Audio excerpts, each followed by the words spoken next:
afternoon viewers. Welcome to Civil Services Prime Time by CivicCentre IAS. This is week 10, 30th October to 9th November.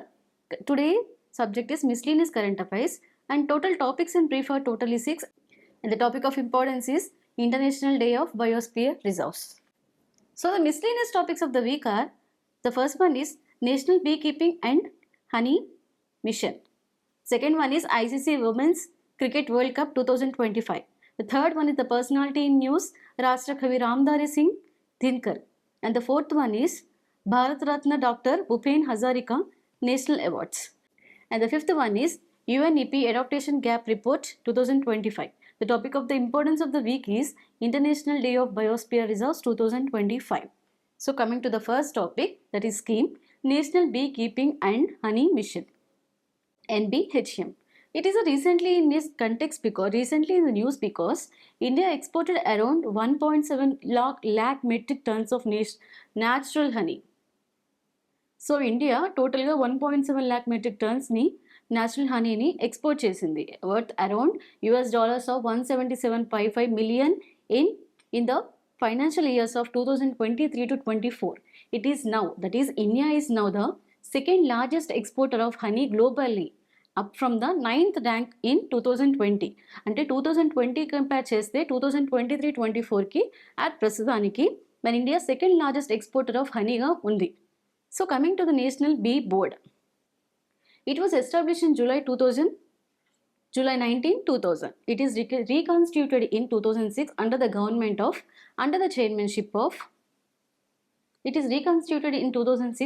chairmanship of Secretary. So objective of this board is to promote scientific beekeeping, pollination improvement and the income enhancement for the farmers who are depending on this beekeeping. Role is nodal agency of implementation of NBHM and for the development of beekeeping sector in India.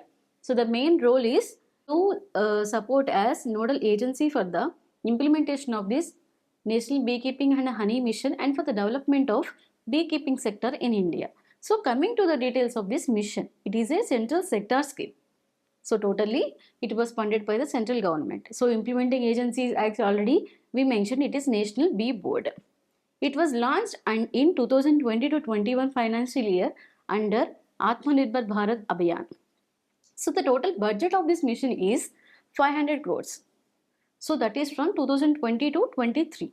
And it is extended till 2025 to 26 with a budget of 370 crore remain. So the main objectives of this mission is to promote and the development of scientific beekeeping and the enhancement of honey production, pollination services and the improve the farmers' income and to support the rural livelihoods through honey and beehive products that are beeswax, royal jelly, propolis, pollen, bee venom, etc. And the major objective is alignment with the sweet revolution, that is to promote agriculture and agriculture diversification. So what are the submissions under this mission? The first one is Mini Mission 1. So the first one, Mini Mission 1, mainly focused on improving crop production and productivity through pollination and scientific beekeeping. Second one, Mini Mission 2, this mainly emphasis on post-harvest management, including collection, processing, value addition and marketing of honey and beehive products. So the main third one is Mini Mission 3. It mainly concentrates on research and technology generation that is suited to regional and agroclimatic needs. So coming to the progress and achievements as of March 2025 of the mission. So the main progress is honey production in 2025 is 1.4 lakh metric tons of natural honey is produced in India. The area covered is 42 hectares, 424. So the area covered is 424 hectares under technology demonstration, that is, and 288 hectares under bee-friendly flora plantation. Women empowerment, coming to women empowerment in this mission is nearly 167 self-help group based activities sanctioned under this mission. The Center of Excellence is established in IIT Roorkee. So coming to the export regulation of these products are APPSC imposed minimum export price of nearly 2000 per metric ton till December 2024. So the main portal coming to this mission is Madhukranti portal. So that this portal is for online registration and traceability, and totally nearly 15,000 beekeepers and 209 societies and 150 firms and 206 computer companies totally registered under this portal. So the beneficiaries are nearly 298 registered producers benefited under this mission totally. So coming to the second topic, ICC Women's Cricket World Cup 2025. It is recently in news. The topic is recently in news because PM Narendra Modi congratulated Team India, Indian team, on winning ICC Women's Cricket World Cup 2025. So coming to the details is about 13th ICC Women's Cricket World Cup 2025. The winner is India. The final match happened between India and South Africa. So the venue the match was happened in D.A. Patil Sports Academy in Navi, Mumbai. The India score is 298 by 7 in 50 overs. South Africa's response is bowled out of for a total lower than India's target. So the key performance for India are Shafali Verma. She scored 87 runs, providing a solid foundation with her batting. So Deepthi Sharma and Sri Sharani, they both delivered stellar bowling performances crucial in restricting South Africa. So significance of the victory is the victory marked India's first ever Women's Cricket World Cup title. This win also signifies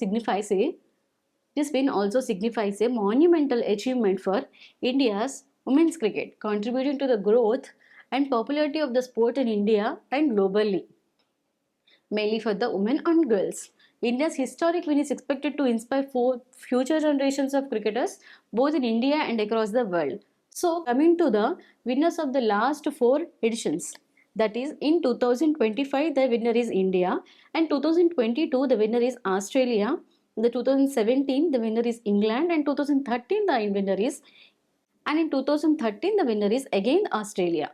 So, coming to the award, ICC declared a prize money kitty of nearly 4.48 million, that is nearly 39 crores for the champions.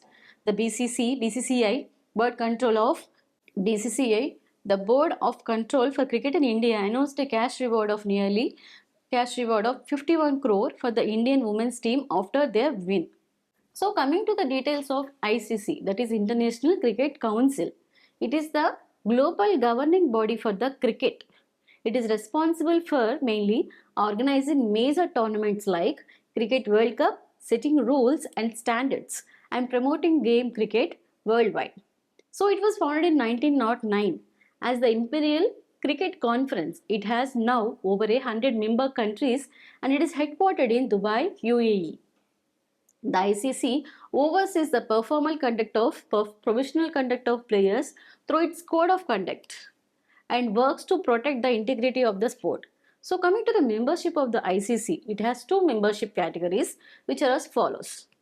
The full members and the associate members. Full members are the governing bodies of the cricket of a country recognized by the ICC or nations associated for the cricket purposes, or geographical areas from which the representative teams are qualified to play official test matches. That is totally full members are totally 12 members.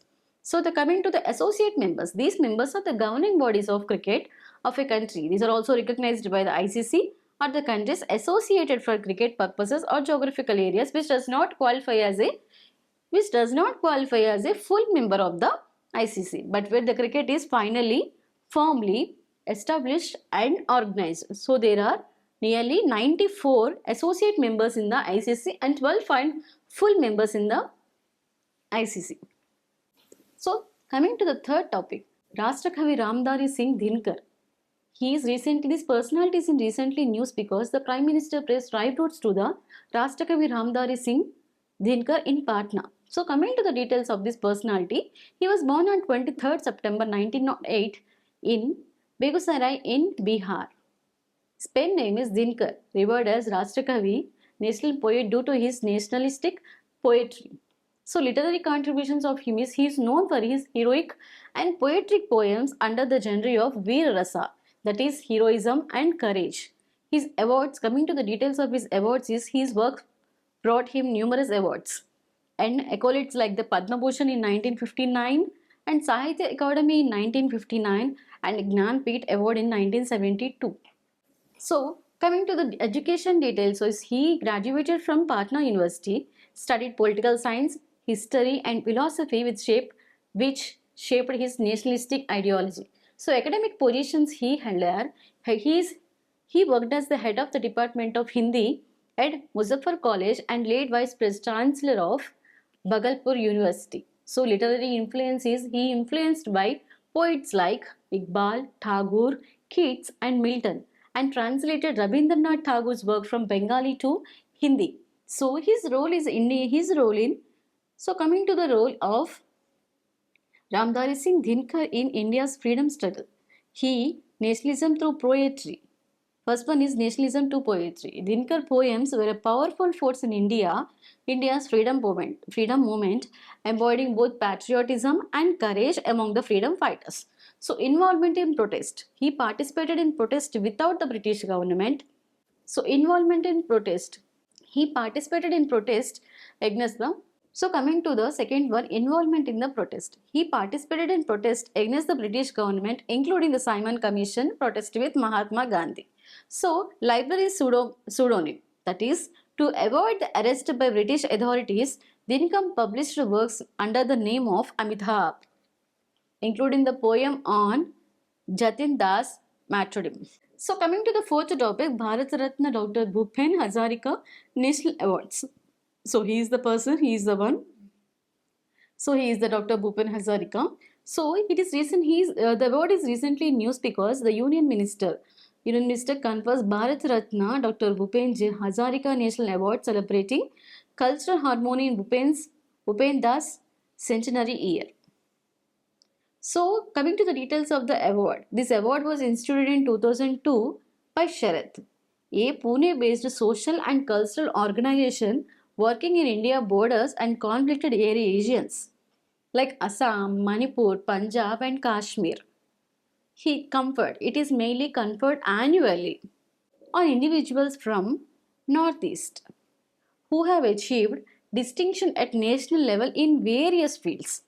And the prize money award carries a cash prize of nearly 51,000, is Asian, a memento, a shawl, and a gamosa. The gamosa is hand-woven cloth of Assam. Hand-woven Assamese cloth. So, coming to the Bhupen Hazarika is one famous for his diverse talents as India's singer, lyricist, filmmaker, musician, poet, and he is also a former member of Assam Legislative Assembly. The main recipients, year 25 recipients of this award, the first one is Laishram Memo Devi, and the field is classical singer. The second one is Ella Selo from Mizoram, and the field is veteran public relations and medical professional. The third one is Ashi Doji Tongchi from Arunachal Pradesh, and the field is a eminent writer and storyteller. And the fourth one is Professor David R. Samely from Meghalaya, and he is a historian and former UPSC chairman. And the fifth one is Dr. Suryakant Hazarika from Assam. He is an author and cultural curator. The fifth one is Rajni Basumathari. She is from Assam and she is an actress and filmmaker.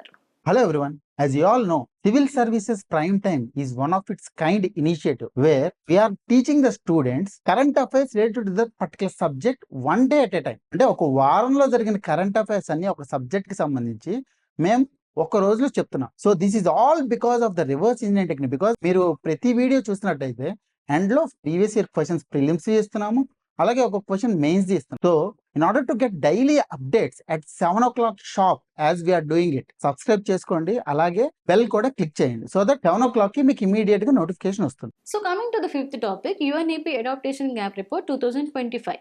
It is recently news because UNEP released this report 2025, running on empty, warning that global finance gap for the global climate adaptation in developing countries has widened drastically. So about the report, this report was annually flagship publication by the UNEP. So the objective is to evaluate whether nations, especially developing countries, not the developed, especially developing countries, are adapting fast enough to climate impacts and to quantify the adaptation finance gap to support global negotiations under UNFCCC and COP30. So the key findings of this report are, the first one is adaptation finance gap. Adaptation finance gap enta undi? Developing countries will require nearly $310 billion to $365 billion annually by which year? 2035 for climatic adaptation. So adaptation ki ప్రతి year up to 2035 కి 310 నుంచి 365 billion dollars కావాలి. So current international public adaptation finance is $26 billion, having a gap that is 12 to 14 times larger than what is existing. So the goal of doubling the adaptation fund to nearly 40 billions by 2035, that is global climate impact, will not be met unless there is an urgent change in the funding commitments by the countries. So the second one is global adaptation policy landscape. So 172 countries now have at least one national adaptation policy or strategy or plan, though 36 countries have outdated plans, raising the risk of maladaptation. So the third one is climate fund support. The support from climate funds like Adaptation Fund, Green Global Environmental Facility, Green Climate Fund grew up to nearly $920 billion in 2025, that is nearly 86% increase over the previous 5 years coverage. However, the financial constraints are emerging which could threaten the future funding flows. The next one is new collective quantified goal, that is NCQG. NCQG, which was set up at COP29, calls for nearly $300 billion per year by 2035 for what? Climate action in developing countries. This figure is deemed insufficient, especially where adjustment for inflation with actual adaptations need potentially reaching nearly $440 to $520 billion by 2035 annually. So the climatic impacts on health system, majorly the India's risk is, India is facing rising health risk due to the reasons of climate change, including heat stress, water scarcity, heat bulb temperature, wet bulb temperatures and air pollutions. These constant risks are placing immense pressure on local governance, health infrastructure and hospitals. So the private sector, so the next one is the private sector investment potential. The private sector investments in national adaptation priorities could realistically reach nearly $50 billion per year from the current of $5 billion. So $5 billion నుంచి $50 billion ki per year పెరగచ్చు if there is a private sector investment with supportive policies and blended financial mechanisms. So the sixth topic is International Day of Biosphere Reserve 2025. It is recently in the news because on November 3rd, the world observed International Day of Biosphere Reserves, which by celebrating regions where nature and communities coexist in harmony. So the day was observed on November 3rd to highlight regions where nature and communities coexist in harmony. The significance is to give importance to the biospheres, which are the living examples of sustainability and conservation and community well-being. So what are the biosphere reserves? What are the biosphere definition is, biosphere reserves are the areas which are designated by the national government for what? For biodiversity conservation and promoting sustainable development. These reserves serves as learning places for sustainable development and focus on interdisciplinary approaches to managing the interaction between social and ecological systems. The scope is, these biosphere reserves cover terrestrial, marine and coastal ecosystems, promoting the reconciliation of biodiversity conservation with sustainable use. So the key features of these biosphere reserves are, these are nominated by the national governments and fall under their jurisdictions. And this biosphere reserves focus mainly on promoting the coexistence between human and nature. For the facts, nearly 260 million people lives in the biosphere reserves globally, covering more than 7 million square kilometers, an area nearly equal to the area of Australia, size of Australia. So coming to the biosphere reserves in India, The number of reserves are, India has 18 biosphere reserves spanning approximately the area of nearly 91,425 square kilometers with 13 recognized by UNESCO. So these are administrated by these are the managed by Ministry of Environment, Forest and Climate Change. The government already implementing the central sponsored scheme for biodiversity conservation to promote conservation efforts. So the focus areas of this conservation scheme is to support alternative livelihood, eco-development activities and reduces dependency on core biodiversity zones. So the impact of conservation efforts in India. So the biosphere reserves plays a key role in preserving India's diverse ecosystems. As of 2025, India ranks 9th globally in total forest area and 3rd in annual forest gain. So coming to the international collaborations with India,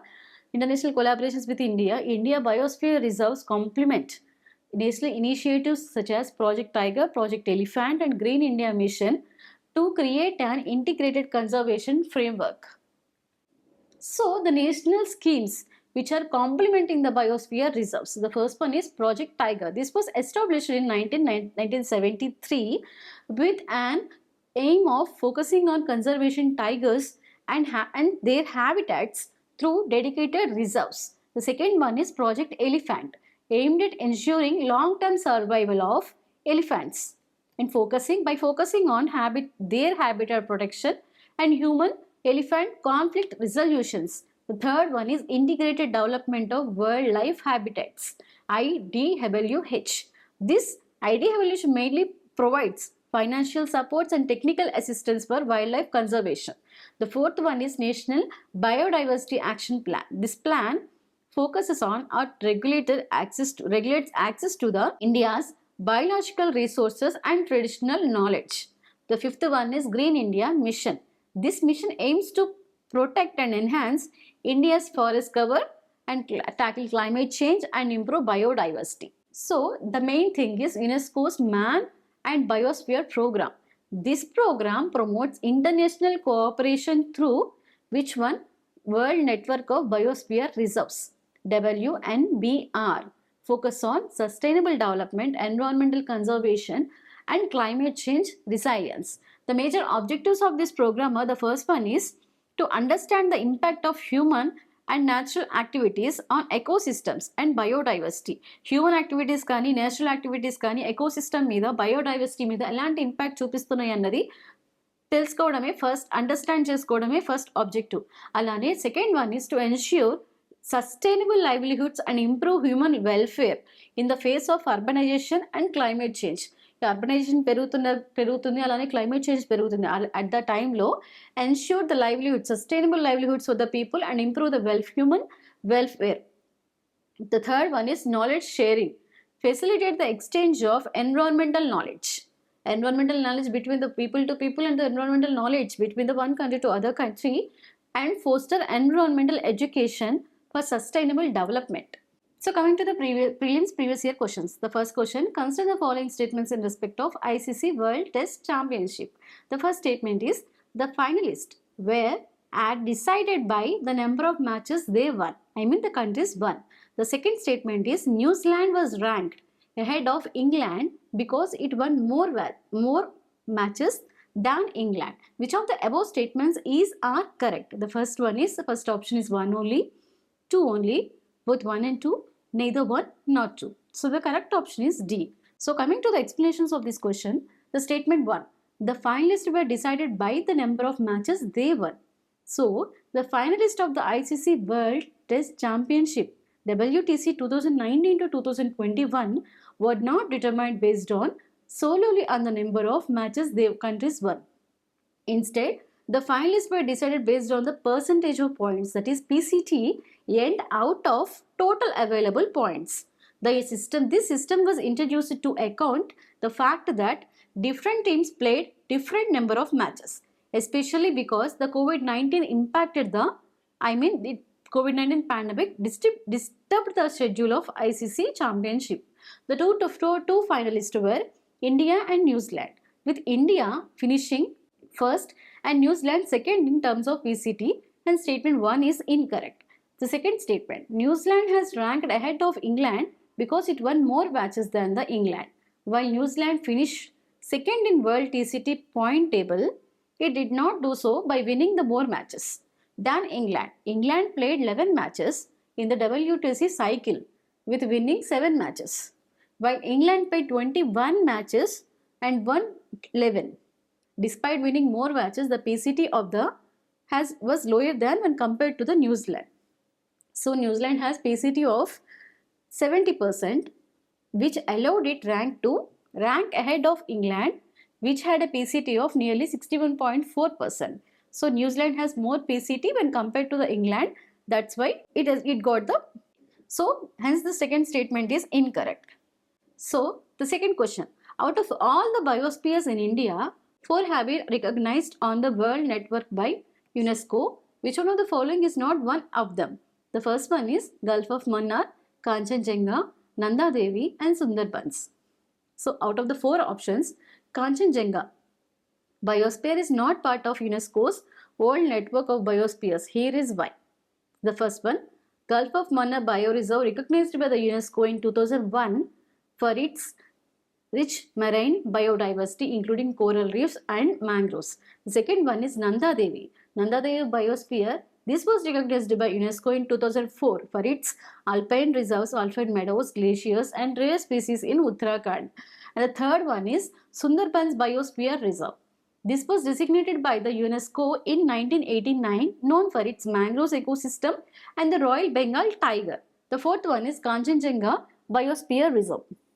So the fourth one is Kanchenjunga Biosphere Reserve. While declared as UNESCO's World Heritage Site in 2016, it was not recognized by Biosphere by the UNESCO. Biosphere Reserve by the UNESCO, despite its significance for biodiversity and stunning landscape, mainly in the areas of Sikkim. So the correct option is B, that is Kanchenjunga Biosphere Reserve. CivicCentre IAS is offering Telangana Group 1 Prelims cum Mains classes as well as Andhra Pradesh Group 1 Prelims cum Mains classes in English medium for a period of 8 to 10 months. This also covers the complete NCERT textbooks and statewide textbooks. So what are you waiting for? Learn through reverse engineering technique today. Admissions are in progress. Join now. Visit our website. Thank you.